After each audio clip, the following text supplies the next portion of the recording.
मुंबई से लेकर यूपी तक असद अहमद के एनकाउंटर पर सवाल उठाने की कोशिशें हो रही हैं। कोई नेता एनकाउंटर्स को फर्जी बता रहा है तो कोई उसे ये कहकर फर्जी बताने की कोशिश कर रहा है कि फलानी जगह पर भी एक एनकाउंटर होते थे, करने वाले लोग जेल में हैं। कुछ ऐसा ही मामला उठाया है संजय राउत ने। शिवसेना नेता राज्यसभा सांसद संजय राउत ने कहा, कभी मुंबई में सबसे ज्यादा एनकाउंटर होते थे लेकिन करने वाले जेल में हैं। वैसे राउत साहब ने बात बढ़िया कही है, पूरा मुखौटा ही उतार कर रख दिया है। मुसलमान अपराधियों के एनकाउंटर पर जश्न इनकी पार्टी भी मनाती थी, हिंदू अपराधियों के एनकाउंटर पर विरोध प्रदर्शन भी करती थी। खैर छोड़िए, हम आपको एक किस्सा हाल फिलहाल का ही बताते हैं। मुंबई में कुछ समय पहले एक सरकार थी, कांग्रेस एनसीपी शिवसेना की, मिली जुली नाम दिया गया महाविकास अघाड़ी। गृह मंत्री बने थे अनिल देशमुख। उसी जमाने में शाहरुख खान के लड़के को उठा लिया गया, अंबानी को धमकी दी गई, 100 करोड़ वसूली के टारगेट का खुलासा हुआ, मंत्री अनिल देशमुख को जेल जाना पड़ा। प्यादा कौन था? प्यादे की याद हम दिला देते हैं। प्यादा था सचिन वाझे, जो अब अनिल देशमुख के गले की फांस बन गया है। वो पहले नौकरी में रहते हुए 17 साल तक सस्पेंड रहा।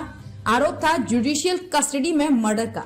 शिवसेना का कार्यकर्ता बना। जून 2017 में फिर से सर्विस में आया। एक नामी पत्रकार की गिरफ्तारी में बढ़ चढ़कर हिस्सा लिया। फिर एंटीलिया बम कांड हुआ, उसमें वो फिर से गिरफ्तार हो गया, फिर से सस्पेंड हुआ। आखिरकार 11 मई 2021 को वो नौकरी से डिसमिस कर दिया गया। अब अनिल देशमुख के खिलाफ सचिन वाझे सरकारी गवाह है। केस है 100 करोड़ के वसूली के टारगेट का भी। तमाम मामलों का सोचिए कि एक असिस्टेंट पुलिस इंस्पेक्टर जो 17 साल सस्पेंड रहा, वो पॉलिटिकल पार्टी का कार्यकर्ता बनता है, फिर वापस ड्यूटी पर लौटता है। उसने 63 एनकाउंटर किए हैं, 1 नहीं, 10 नहीं, 20 नहीं, पूरे 63। एक बार भी उसे खरोंच तक नहीं आई। वो सस्पेंशन से वापस लौटता है, उसकी काबिलियत देखी जाती है। वो मुंबई पुलिस कमिश्नर तक को बाईपास करके सीधे गृह मंत्री से निर्देश लेता है, साथ उठता है, वसूली करता है। तो संजय राउत जी, आपसे सही याद बताया है कि कैसे मुंबई में एनकाउंटर होते थे। लोग सालों साल सस्पेंड रहते थे, आपकी खिचड़ी सरकार में सीधे वसूली करने लौट आते थे। तो राउत जी, महाराष्ट्र में सरकार बदल चुकी है, वसूली वाला जेल में है, लेकिन ये उत्तर प्रदेश है। बस इतना याद रखिए। संजय राउत साहब ने कहा है कि सबसे ज्यादा एनकाउंटर मुंबई में होते थे। दौर था डी कंपनी अंडरवर्ल्ड का। एनकाउंटर करने वाले एनकाउंटर स्पेशलिस्ट कहलाते थे, लेकिन उनमें से अधिकतर को जेल जाना पड़ा। क्यों? क्योंकि मुंबई के कुछ लोग कोर्ट गए, ऐसे एनकाउंटर्स के खिलाफ सबूत भी लेकर गए। स्पेशलिस्ट लोगों को जेल जाना पड़ा, कुछ को जांच शुरू होते ही तो कुछ को जांच खत्म होने के बाद। देशी कट्टा लेकर लोगों के बीच दहशत निर्माण करना एक आरोपी को भारी पड़ गया। वो कट्टा लेकर पहुंचा तो था दहशत निर्माण करने, लेकिन चढ़ गया पुलिस के हत्थे। आरोपी पर मुंबई समेत कई इलाके में FIR दर्ज है। पुलिस उसे ढूंढ भी रही थी। पुलिस को जानकारी मिली थी कि आरोपी मालवनी इलाके में देशी कट्टा लेकर घूम रहा है, जिसके बाद पुलिस ने उसे पकड़ने के लिए जाल बिछाया और जैसे ही वो पुलिस की रडार में आया, उसे पकड़ लिया गया।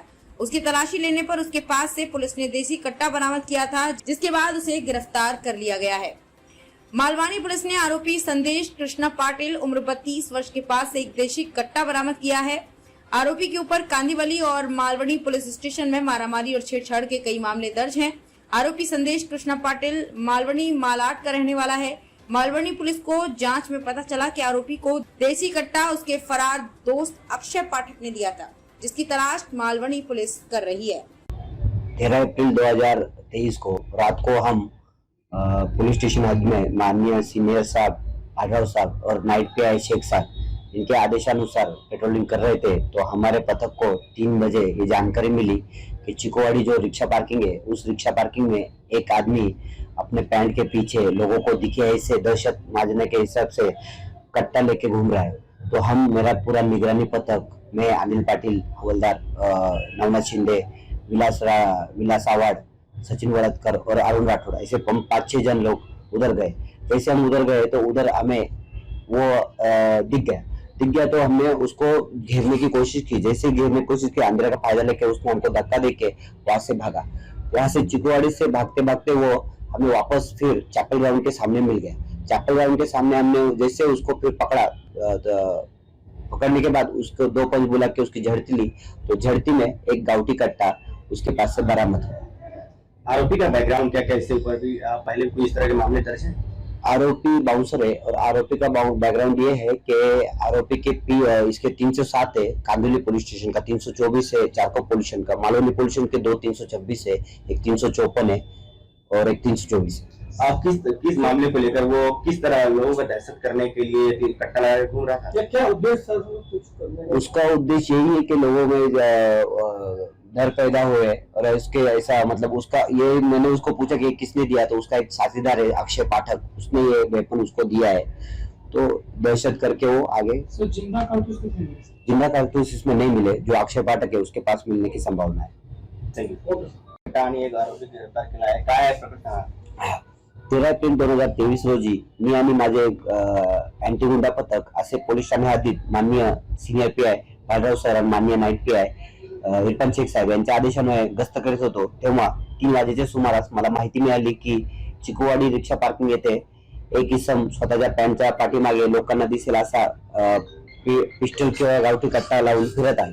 त्यानंतर मी आणि माझे पूर्ण पथक तिथे गेलो असता सदर इसमाला आम्ही घेण्याचा प्रयत्न केला, त्याने आम्हाला धक्का मारून तिथून पळून जाऊ लागला, पण त्याचा पाठलाग चालू केला असता त्या मला चापल राऊंडला परत भेटला।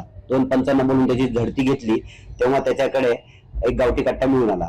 त्या गावठी कट्ट्याबाबत आम्ही त्याला विचारले असता त्याने तो गावठी कट्टा त्याचा साथीदार अक्षय पाठक याने दिल्याचे सांगितले। काय काय बरामद केला आहे?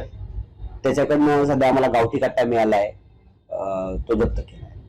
आरोपीचं बॅकग्राऊंड असं आहे की आरोपीवर कांदिवली पोलीस स्टेशनला 307 दाखल आहे, चारकोप पोलीस स्टेशनला 324 दाखल आहे, मालवणी पोलीस स्टेशनला 2 326 आहे, एक 354 आहे, एक 506 पार्ट 2 आहे।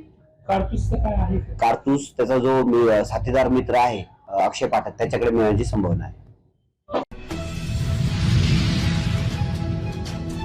मुंबई के जोगेश्वरी पुलिस ने मारामारी के केस में 35 साल से फरार आरोपी को किया गिरफ्तार आरोपी चिंकू यादव उर्फ पेटबली सन 1989 में गुनाह क्रमांक 150/1989 कायदा 326/114 के मामले में कोर्ट से बेल पर बाहर था, जिस पर कोर्ट में तारीख अटेंड नहीं करने के मामले में फरार घोषित कर दिया गया था। जिसके बाद जोगेश्वरी पुलिस को सूचना मिली कि 35 साल से फरार आरोपी जोगेश्वरी में आने वाला है।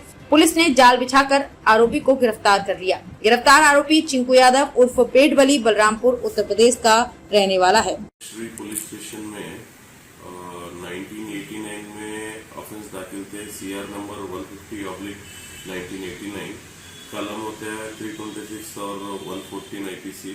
उस कलम अनुसार जो दाखिल हुआ गुने में आरोपी थे चिंकू बादल प्रसाद यादव उर्फ पेटबली यादव, रहने वाले था बलरामपुर उत्तर प्रदेश का। जब से गुना दाखिल हुई थी तब से फरार थे, कोर्ट का तरफ से भी उसको अब्सकॉन्डर फरारी आरोपी घोषित किया गए थे। इसके बारे पे जो कल 12 तारीख अप्रैल 2023 में जोगेश्वरी पुलिस स्टेशन का अधिकारी हर्षद सूर्यवंशी इसको टीम को इन्फॉर्मेशन मिली थी ये जोगेश्वरी ईस्ट में प्रताप नगर में आने वाला है। इसका इन्फॉर्मेशन का मुताबिक वहाँ पे कल शाम का अंदाज 6 बजे वहाँ पे अपनी टीम पहुंचे थे और वो भी आदमी आए थे। उनको पकड़ने के बाद उसके ऊपर चौकसी किया और चौकसी करने के बाद उनका नाम जो भी उस आरोपी थे उस वक्त का गुने के आरोपी थे वही नाम निकले, चिंटू बादल प्रसाद उर्फ पेटबली यादव। और उसने और भी तपास करने पे चौकसी करने में ये और उस गुने में उसका सहभाग थे ऐसा कबूली भी दिए थे। उस अनुसार उसको अरेस्ट करके कोर्ट में आज प्रोड्यूस किया गए थे और ये पूरा कामगिरी हर्षद सूर्यवंशी और उसका पूरा टीम बहुत मेहनत करके उसका आरोपी को पकड़ा है और उसको एक सक्सेस मिली। सर ये कहाँ का रहने वाला है आरोपी? उसका नेटिव गांव है बलरामपुर उत्तर प्रदेश। सर उसकी उम्र अभी फिलहाल? उसका उम्र अभी 56 है। जब ये गुना हुई थी तब उसका उम्र था 21 साल 21 ईयर्स।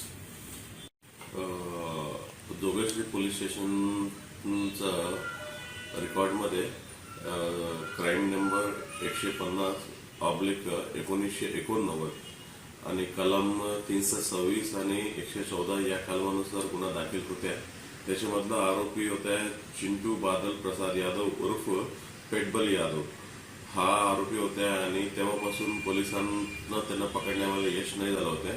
त्या आरोपींना फरारी म्हणून कोर्ट पण घोषित करण्यात आल्या होत्या. त्याच्यासाठी पोलीस शोध करत होते.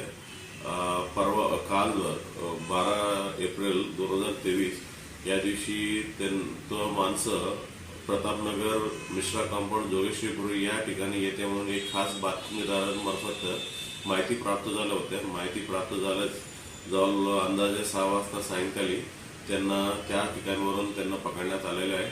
त्यांच्याकडनं विचारपूस केली की त्यांचं नाव चिंटू बादल प्रसाद यादव उर्फ पेटबल यादव म्हणून त्यांनी माहिती सांगितलेलं आहे. राहणाऱ्या हा बलरामपूर यूपीचा आहे आणि त्यांच्याकडनं आणखी चौकशी केल्यावर त्याच्या या गुन्ह्यात जे 35 वर्षापूर्वी जे गुन्हे होते त्या गुन्ह्यात केलेले होते हीच माणसं म्हणून त्यांनी खात्रीशीर माहिती पडलेलं आहे आणि त्यांनी पण कबुली दिलेलं आहे. त्याच्यानुसार आम्ही अटक करून कोर्टामध्ये त्यांना आज सादर करण्यात आलेलं आहे. जेव्हा हा गुन्हा केला होता तेव्हा त्यांचं वय होतं 21 वर्ष. आता 56 वर्ष आहे त्यांचं. आता त्यांना पकडण्यामध्ये यश प्राप्त झालेलं आहे. या पकडण्याच्या कामगिरी API Harshal Suryavanshi Jogeshwari police station आणि त्यांच्या पूर्ण टीम या पकडण्यामध्ये खूप मेहनत करून त्यांना पकडण्यामध्ये त्यांना यश प्राप्त झालेलं आहे.